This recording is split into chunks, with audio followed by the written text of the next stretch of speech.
Pathian Paulin thu thiang lim ilo ngai thang u Psalm number som kuwa sang khata changa sang li zau hian lo cherang lalpa nang chu chuan zong chena kanom nei ni thin tlang te pian ma leilung le khovel idin ma po khan chatuan ta chatuan thleng poin nang chu Pathian ini nang chuan mi hring hi boral na ikir tir thina mi hring fa te u kir le ro iti thin nanga ngai chuan kum sang khathini min ral tang lek khari sia zan ven khat chungang lek bokani zol nei Jeremiah bungli chang khat o Israel ilam le chuan kan hena ngei lo kir turani di hilal pa thu chuwa kani iten omna te kamit mulova ida bova ni se adang ni lo chia leang korin khuami ten he ter ko pol le khathon pakhat na bung khat chang ni chau hi korin khuwa Pathian ko khan ho om Krista Isu ati ran mi thiang lim ni tura ko te na ram tina kan lalpa an mani le ke mani lalpa Isua Krista ming lam zong na nen athu kan siarte lalpan kan satan malmin som sakro se Pathian nei chong chayang lalpa kan Pathian min mangai tu hey mung kon high school veng kau khan crusade chu zanina kan lo top don ta a he hon nu nga hian alpha le omega iniang takin abul min chan puyangin zanina hian kharavin atop crusade hinang man min khar sakang che tin lalpa kan du bero chu crusade sermon le Pathian biak in khoma fakla kan sakte khan i ko khana rong bol tu te i rong kan bol na konga min ti chak thar tu lo ni sela rin na konga huai takamin pen tir tu ani theinan ka tho chu thil ti nei lovin kan ne na kir lovangi ti kha thil ti nei nge in nang man kir ti rang che zanina hian i thucha kan soitur a i om sia ron tar lang le la i thuai omani ti ron puang suak leng che hei suak Krista mingin kan di le amen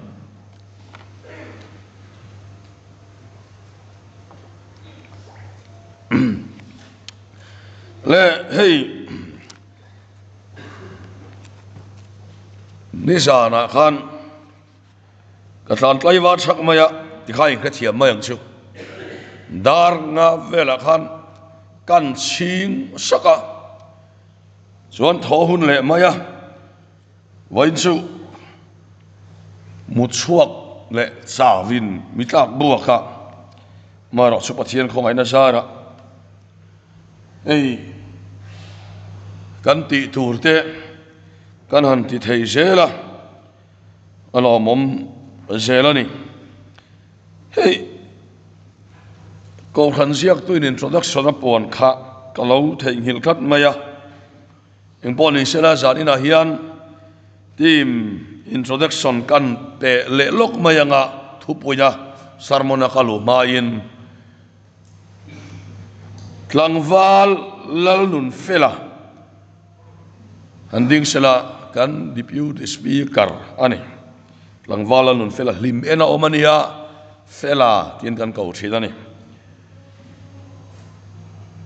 ichuan tlangwal peter lalrin ngeta an hiram non not kan ko khana omani peter an ti thidani comedian film star ta puya u khani ama poi ho ve tho tlangwal si ti rem ruat fela ani hi bong kon is ko khanaloi ani yak bong kon mar veng ani boya kan ti ani kan kal na he mingan lam thiam lo bo hi ti maya aming hi lam hara si ti tak hi chu record sia kan soi lo mayang si ti hian asap trong chuan everlasting ani ti khan a thuilu tok dona ti chuan ti khan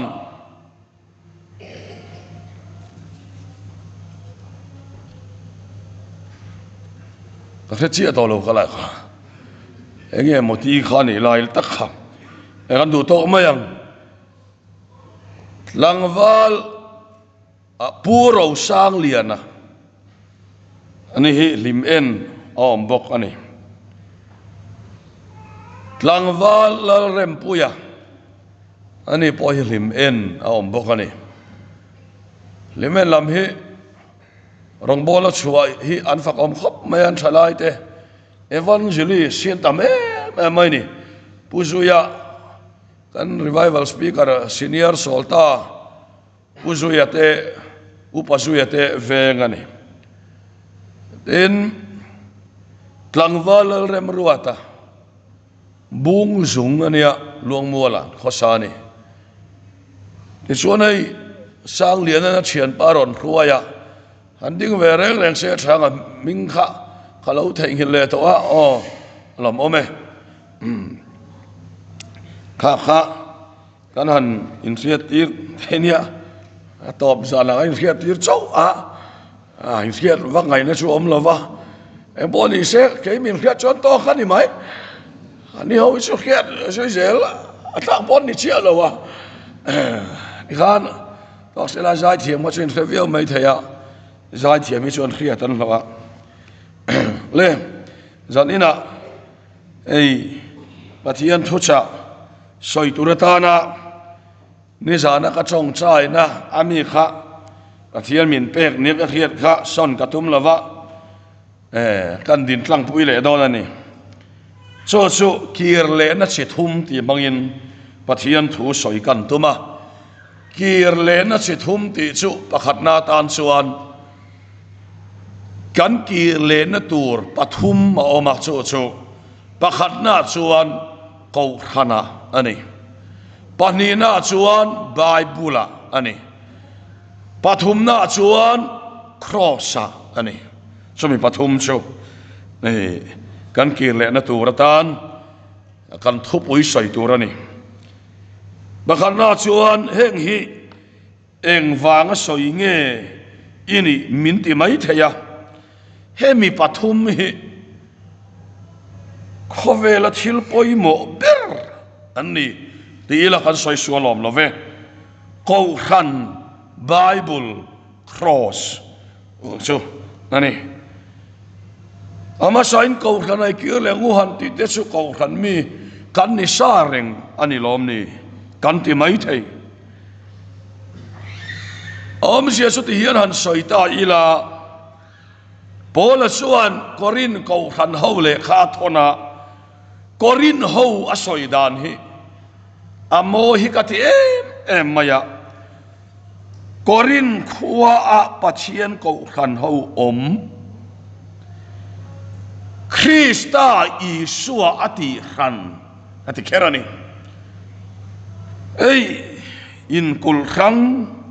pol pakhat ang khani lova NGO pakhat pol kan dina chu pola chuan kan kal khoma kan din tang hian ni lova ati khang tu po Krista min ti khan na mun po Krista anaya chu pola hian ko khan aron ti takhi ani tani chu ti hian han soita ila hei hi Kristan ni ta sela hei ke ima kanita ta hian zuwa oma drugs corruption oma ti chuan khang zong kha oma hemi Krista vatheng lo hian khang khati lo thei ani ta ni zute corruption te po kha ati lo theya drugs te po mi pat me chiar na po a in thiar filim ve thei ani helai ve lo om Krista theng phalo hi vo innia mi fel tak tak si hi pathian ko than ho ta na min nok an ne ni ikan soilang do ani Krista Isu ati khan ati a mi thiang lim ni tura ati khera Krista thiang lim na ni ti na chom tura mani a khang ni lo Krista Isu ati khan tina soyani so ko khan dik taka chuan zan ina hian kan kire apoi mo le mayani so kan soidu pakhat ani benang lai khavela hian hei ton ma te chuan khami ko khan ni na kha ko khan ho kha an keng lian em maya te kin nan ram va chuak ene mo sa te va pel ta sela ria sela ko khan khan an thunun maya ko khan em mai ni khavel la khati khan kha ania tiang chuan tu na chuan pathianina min ti khan nahi kan rang ta lo hle maya kan in ang deuh reng em mi o khavel mi tenen hian ti tur ang hian kan om to ni Krista Isu a ti khan ni turin pathianin min kova cho wak chuan hei hi kan ngai tua chian a poi mo hle ko khan ro puin ali a hlut na khavel la ka ti khan alung phom chu sai ona in ngat Krista in ngat thisena alei an lungai ni le an mang an ni po amai na thamuan olalpa Zion khapuya min tel tir chuan khavelin min musit ma se I min chau ka chuang angetia khavelina enga ma an ngai lo ngam khopa Krista Isu ati khan nuna khan ikir legu khavel mitrena in so pol tak mai nun he voinia hian kan lo nun dan alo ni chauta hi apoi chautul tul tamaya tianan soita ila tin ko khan ngai lut na po hit lan niam tul maya mak em mai chu te kholai point han ti ilamo ko khan Krista Isu ati khan NGO dang le pol dang te chu Krista ati khan hian ni velowa te khinan khoye mo pol ni tura kal hang khan ni maya ke ni chu khavel la ka changa Krista Isu ati khan kan nia adang tai maya ni so ani awangin mi Krista Isu ati khan ani to chuan angai hlut le angai san zong po khavel thil ni lovin pathian thil angai sanga angai luani tiang chot una po hian kan ngai san zong le kan ngai hlut zong hi adang lam tatul tul mai te hi amak em maya tian han ti tai la a chome mi ne na vati ti la kholai office ama vachuak ila ko khan that lo na lai soi tu ni apiang himinan ngai sang to ma khop mai ei mak ne mai chu vai kha chu mi lo ka thiam mula hei an recorda COVID-19 pandemic lai khan Mizoram a khipuya len lai khan pakhat hian a chap sungin ko khan luk chiat to dan kha aron soya an ngai sang em ma se kha pa kha pol suak ani tian khelo re angai sa tutam berakan kan soi sao lo khanga te khinan khavel lama hian mi pui hi kan trăng to ni kan ti teng mi pui hi khavel lama kan trăng to a upa emo pastor emo in lo mual phau palta sela chomia wanga upa pakhat evangelist pakhat orong pastor pakhat awanga kau khan dem du tu hi kan tam sok ta mi o ti ngai to khopin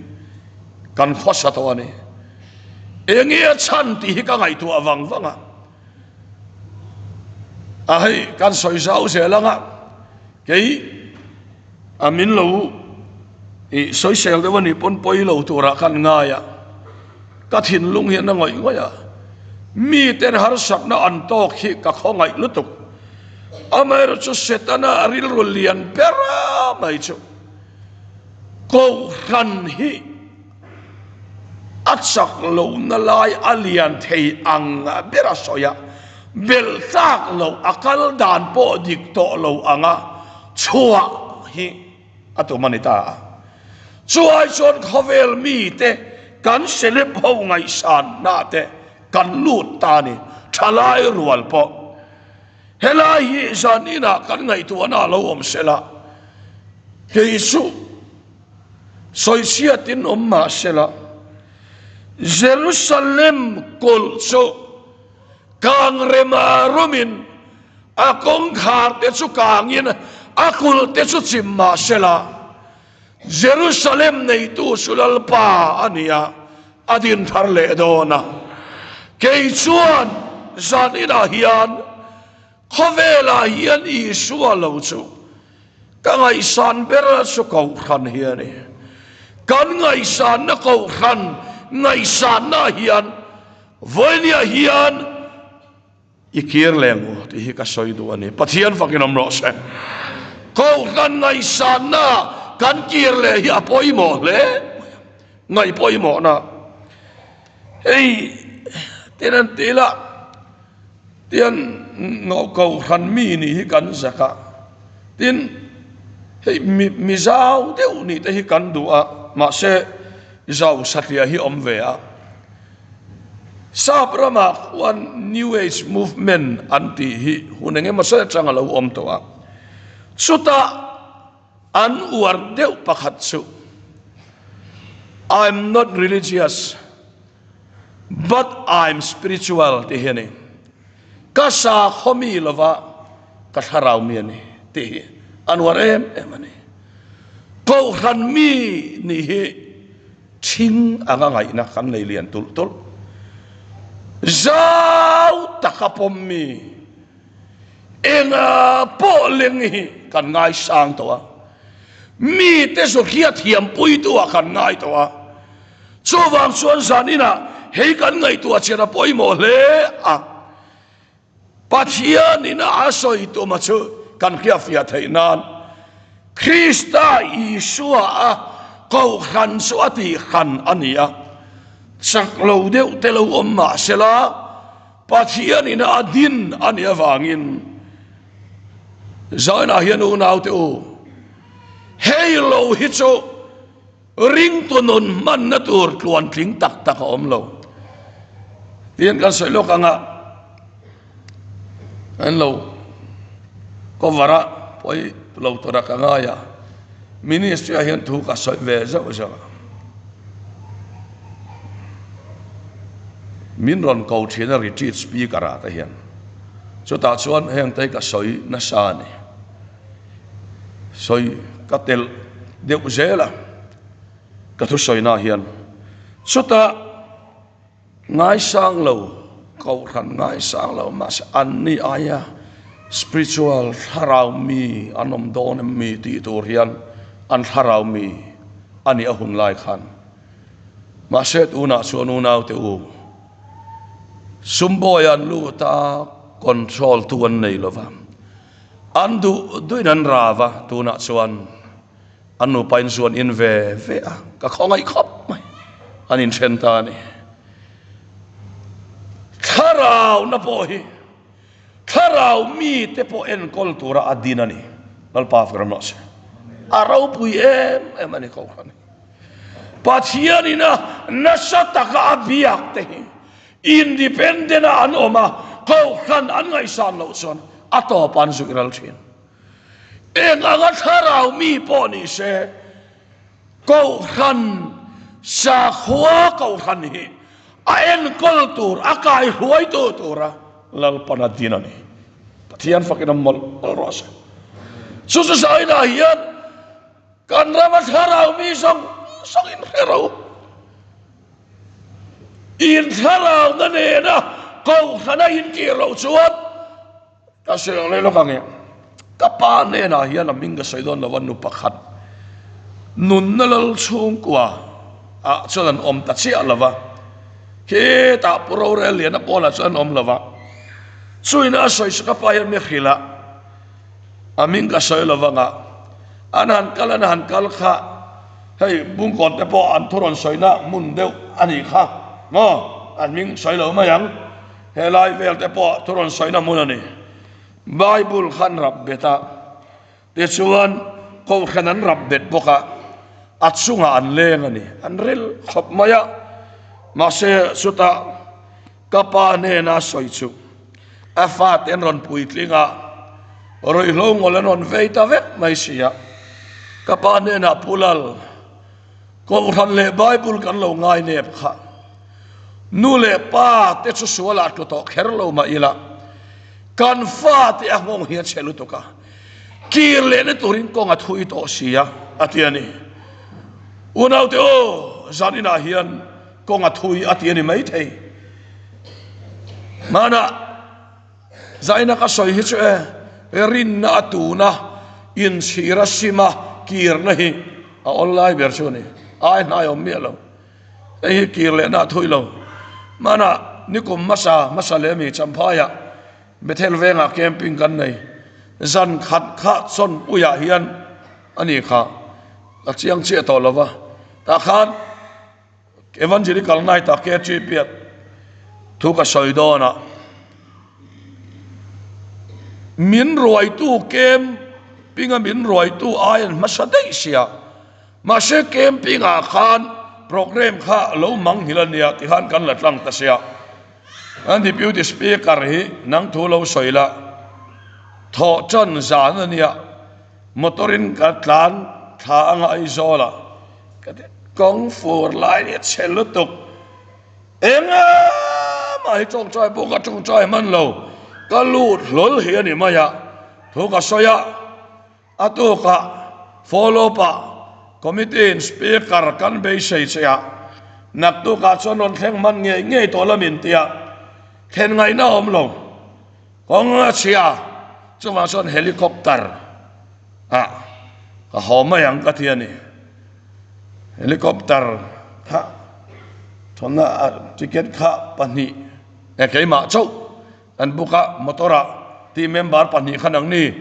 petera hi khal ho mai la ke helicopter ing karon kalma yang katia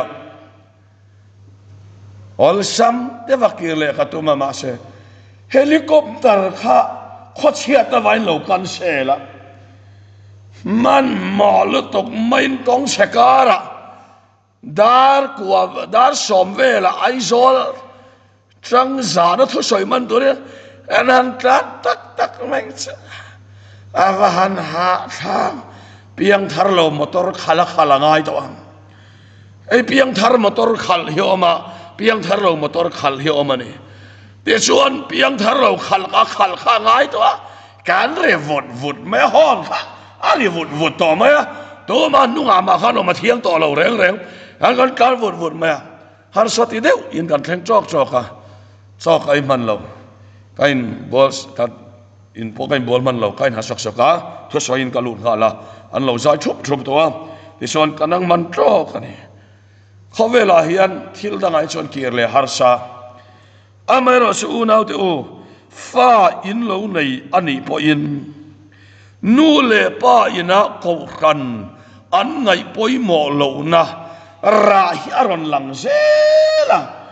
ko khan tel lo chuan kan fa te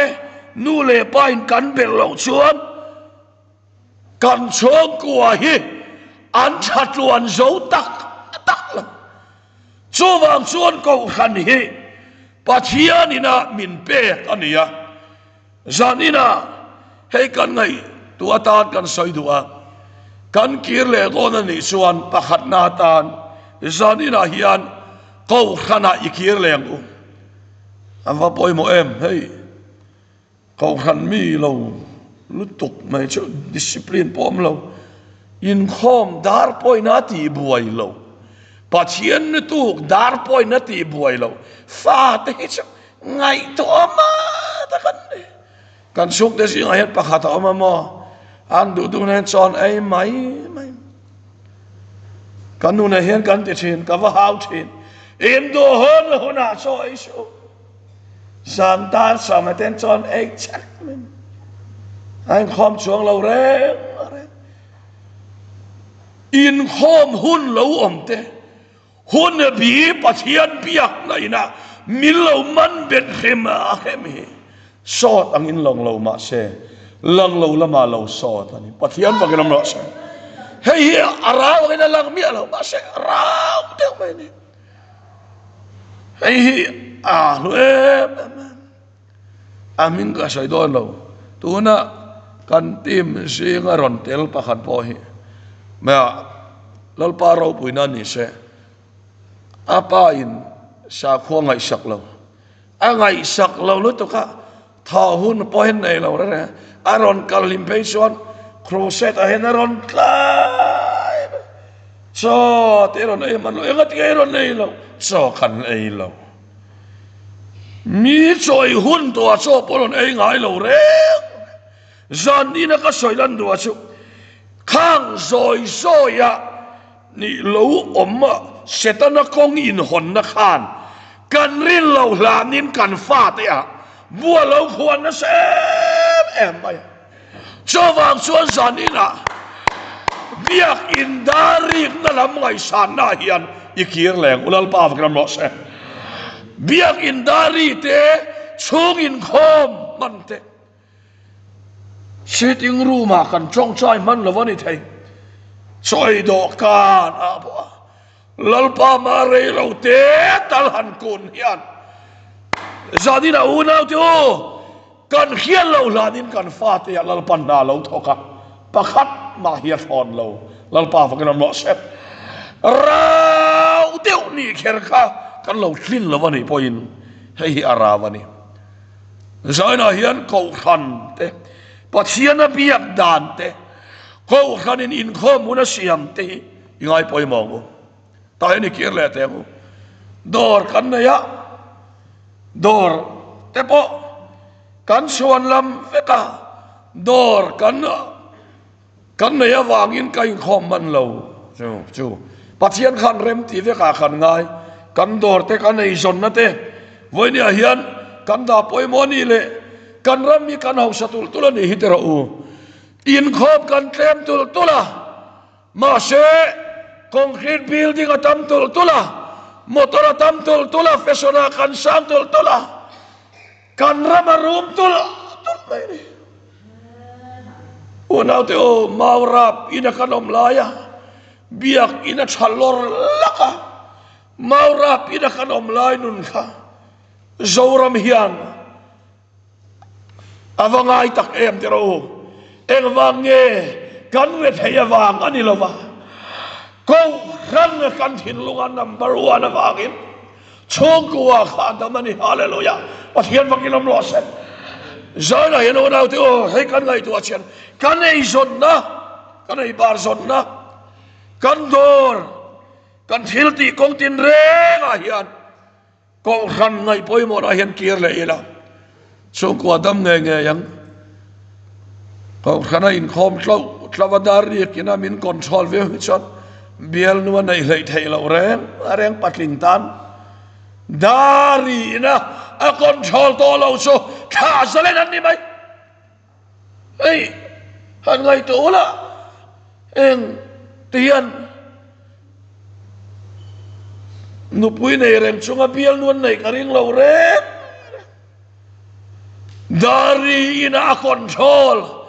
amma thuanung to lo dari ina aduna kai ruai to pa chu chung ko pa ating lo thei lo lal pa kan lo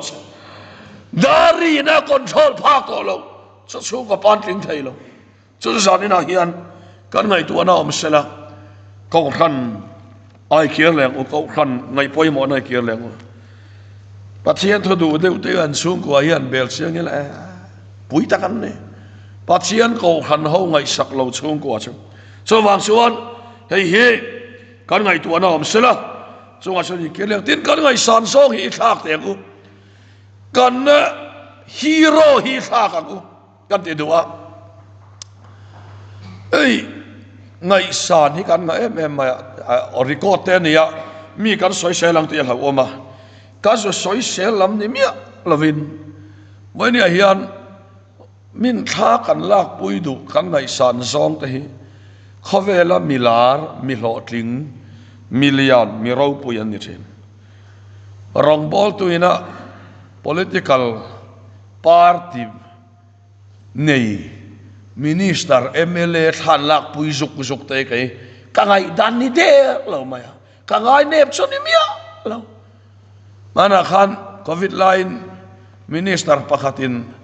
ama chong try to remi ko tawa tha kan la do na vai khat mai ka status lo khim kangai nep ani lo kangai san zong hi khovela kati lan hi khovelin minon zirve don kanau ka tim hawi minon zirve don ti ka khia so wang suan harau mi ni suan mei thai berte po hi ni sela tha kalak puya status ka sak lo re zanina kan san soilan do asu kan ngai san zong kan hero te thak te ku kan upat halak pui tu cái mà ni kan yin soi se la pon lam mi kan va fak le de ya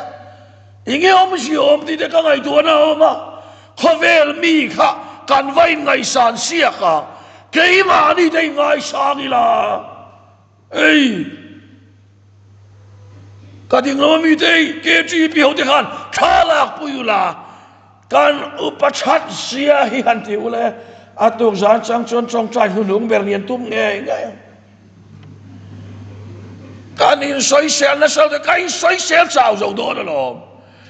so wang suan pon la mi ringot mai kan va faka ka pastor ngai san zinga mi puthang te hian tu nge mo ngai san le khovel mi ka ngai san suan ka thok hil te chun ei puthang te hi allo tun lai khop mai ti kan chak vel mai lam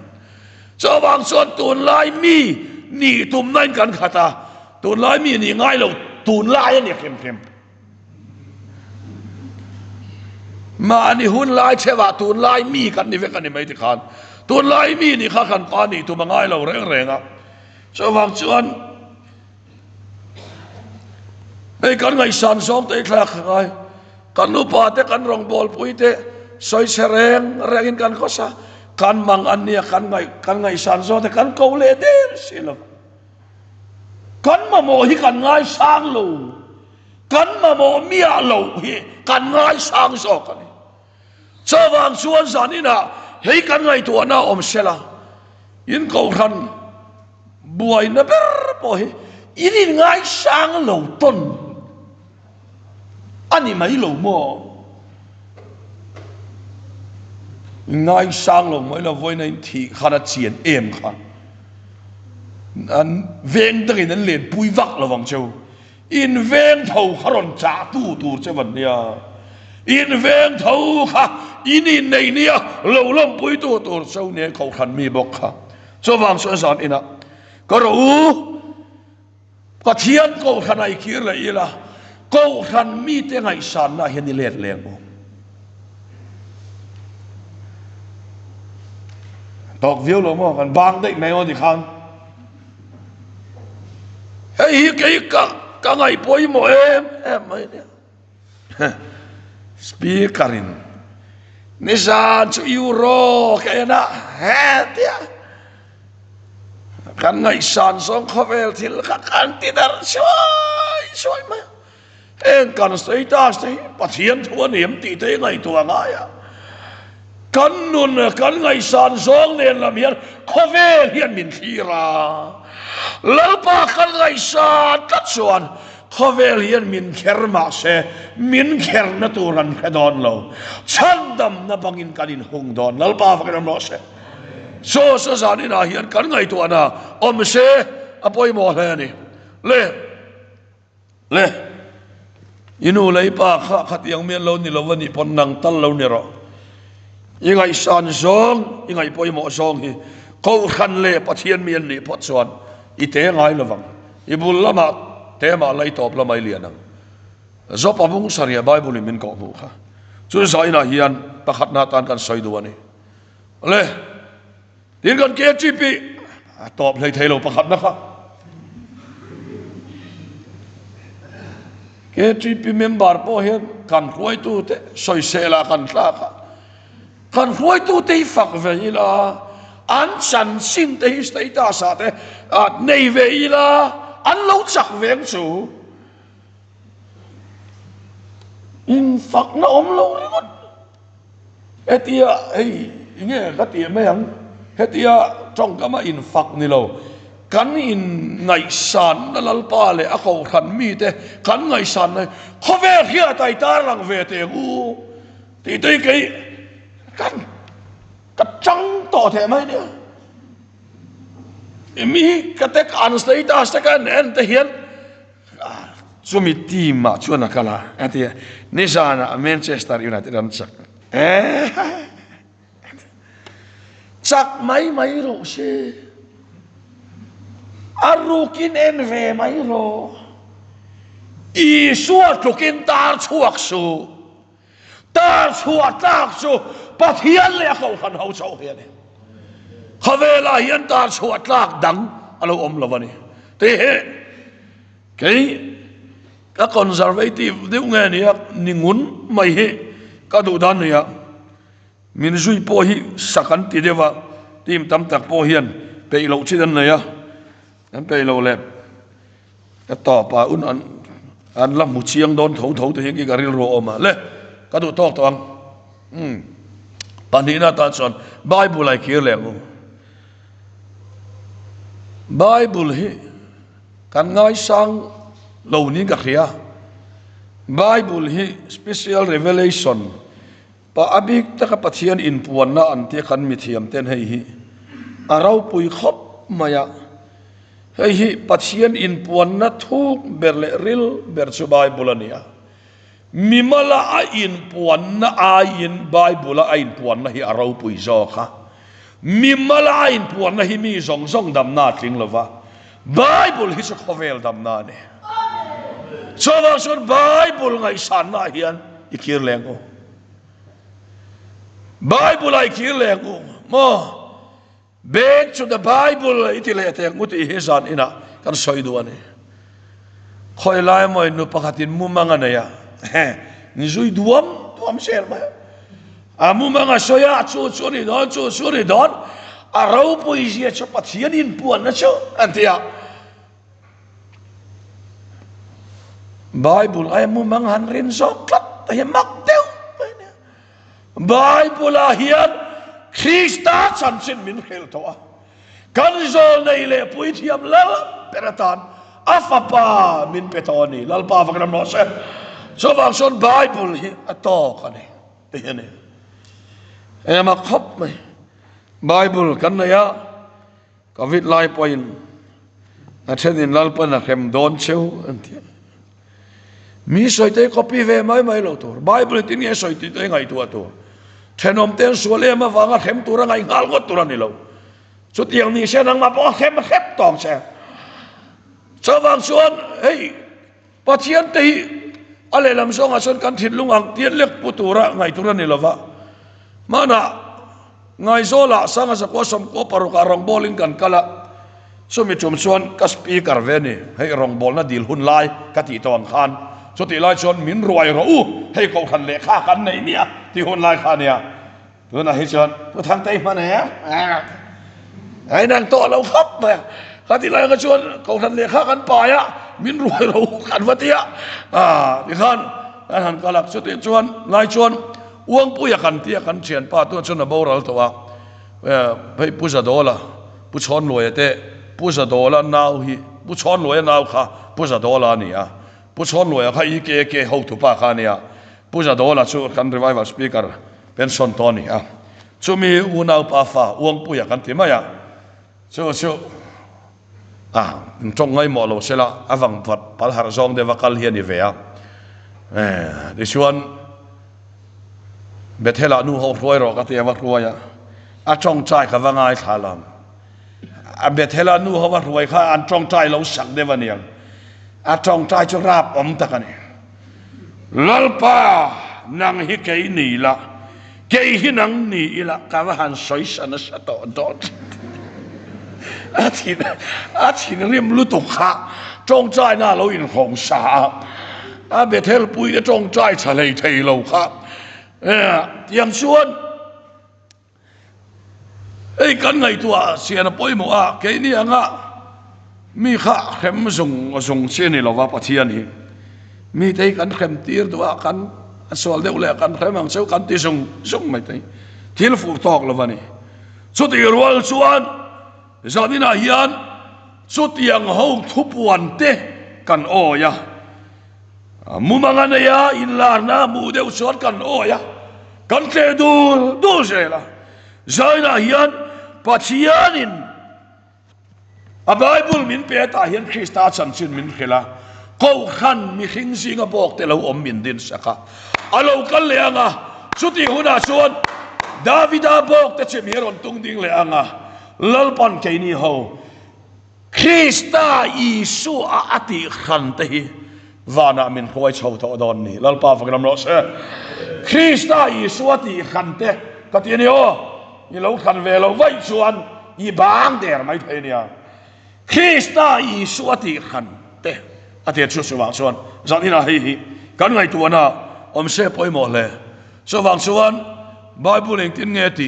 ti hi kan show turani kami thiam min chu di chonati tunla pe chon book of Noah ti te hey le khabung sang sap kan Google thiam vek to tu dang la ya phei chuan sap trong hi he ta aniam bara changin thiam vek to chen khat no pang sap trong hi ra trong thei te kan ram sang kan to je tu na son kan tam to lutuk cho vào xuân Bible ni lâu chia tôi kan ngai rong bol tu ten hi ka chia rang em a hi mem tia kan zo te po hi ngai to Bible ni lâu thil atam ta lu tok khre pachian omril hel na te ten so tiang zel chuan ko khan lam anron kher na ngor te nan zan po nu pangatin min zo ta tertulian ko khan pa in câu khăn pachian câu khăn nuan này lâu tu chọn pachian po pa này lâu vắng thì khác context sẽ làm tiệt để làm cho nó suya hết thì luôn lahi roman cái thing khavin chút tiếng anh thì hun lai cho này cho vào chọn hệ trong cam hi man chi này to lâu câu khăn hi nu anh thì hun lai anh này to lâu anh khil phía thiam min lon zo ta lom nu pakhatin khai kapi an chui na line pakhat su tiang su ni loveti in manzana kan soi nge zai na ka soi lan du chu Bible pialam kan soi siap do ni chuan prong bol tu te ron te upa te ron te pastor te ron te afin kha to khop tu dang lai khovela chuan le khabuduk daklo Christian terinna kultura siap takhan sia ya tam to lu to kani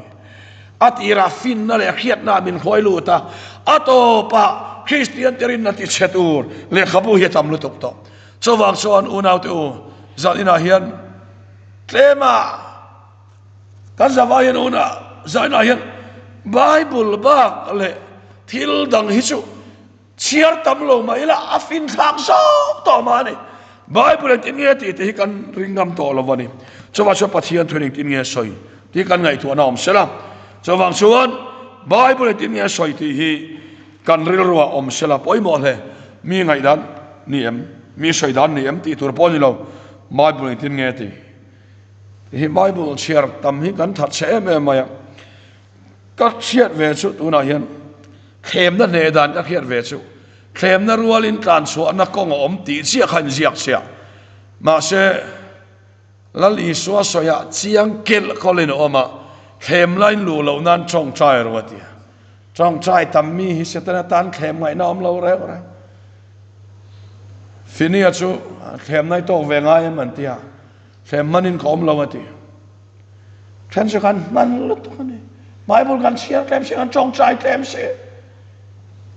lalpa biak khem na chuan khem na kha tam lo thei lo vậy ka soi chi nei ke chu drug addict piang thar ka ni hei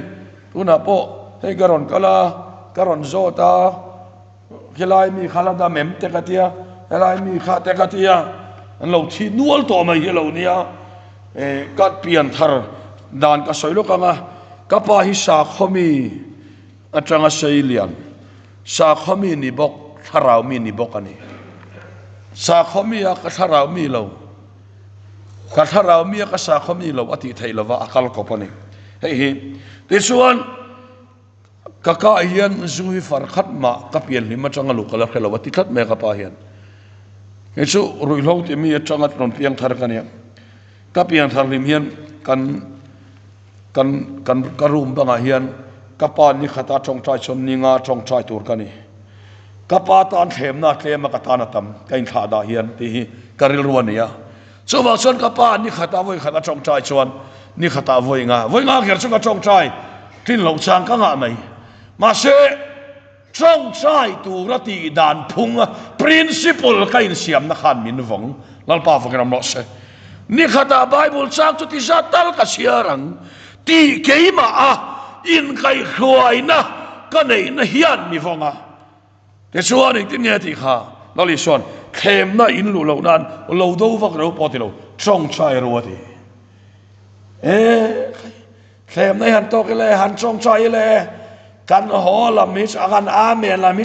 kan chau zak mai ni amen lo son kan to duai mai ni Bible ik tin nge soi Bible he zati na unau te ikeu tamang u tharawat Bible keu tam tharawa mi sak lo anom ngai lo ti kha kan du tok le phot tiang soi sei don tu ka li minute som li pasari ka soi to a top chep to nin ruai non to kher lo mai thea rei de soi lo hi la ta kha ti la ta chuan at dot le tu a chuan cross ai kia leng ti hian ni elahi main point khop maya zan ina hian cross aya mal som na kan du ta hi kan ram tluk chet na bulan ni lo mo khot hang ram te ang mai kan niam ti lo oma voi ni henu nau te o cross aya poi mo hi om lova cross so chinral na ania so wang chuan nang chuan mi kheng fa te o boral na kir le roi ti thina tia cross a kan kir lo chuan kan sapo wat cross su khen be na ti hlum na ania zoina hian lalpa nang aya mani inda poi mo hi kalalpa thina khan min chingral veng che ti thina cross ngai poi mo ngai lo to nun amu nom lo thei lo lalpa fakram lo se cross aya ti bera ente chumi chon min chan vo min pe ve to min choi moi ve to ti kan ti alen lu tu khi chon adik thei lo so wa so kha cho rong bol na kan na tho khor lo ni ro se mo kan ti le kan ngai poi mo bera chu lalpa hey ti han soi ta ila soi mo na tanga ka dinga ma se lalpa za ina hian ro pui du thang te hi i cross a min singral leng che ka lalpa thi na khan min khuayang che so chinral na taka mi akire suan ane na thito te su thấu lệ Christa nun nan sang về đòn đi bắt hiền thuyền mình có bộ này cho vàng xua san ina kan kire na tur kan khiat chena poi mo le maya he cross kan ngai sam talo le maya cross ai chuan kan sum don na kan na tho te kan ei zon na te kan ngai poi mo zo ka mi fing fin na ti boral na mun rem khiat na pai khak na mun pathian sau aro puya zoni na hian mi hin chak na le theina a khen be le a chin ral na muna mi akir phot chuan ama ain soi moi lovanga lalpan a choyanga a moi don then khat ten to lai lir te ringin ral thuam fam kim ring ma sela keiro chuan lalpa ming karinga emo to lai lir hian Indo na thui tak ankal thei rong bol na po hian mani chak nain thui tak a pen thei cross nuai rong bol tuan chapo ngai lo lalpa vakram lo se cross chin ral na ni awangin cross tel lo son chapo zung sak mai kan nei a cross tel lo son ai ngai tlom tak tak thei lo re so wang so zan ina ei ka soi rei lu tuk do na ka pot chelu tu kang ti ka lau bok sia atom zon nia minit som nga pakhat ka soi to akal tul mai zaina hian ei kan ngai tu na lo om sela apoi mo le maya cross kir le na tur hi nimina nen voina nen pa ngai rengina oma zanina hian una autte o cross so sil fai na ni misual thiam chan na ni I fel lo teng u misual thiam chang kan ni na khani kir leng u rong han bol rai te hian e misual thiam chang kan ni du to lova mi fel pa ha ni te hian kan bula mien ngam to lo re e khai min pe pa ha an ti do shot kan bula mien ngam to lo lalpa thi selava sawa misual thiam chang kan ni kei poyang ma kan bi klo dia khani kile te ulal baf kram los lalpa speaker pathian mana ni na ne lo fit drak edi chot tur nei lo peram do thi sena fai ve mai kan eti akhan ka kirnia pia ngalal pan min lo buak thi cross sa pathian pangai na le bua cross sa pathian in puanga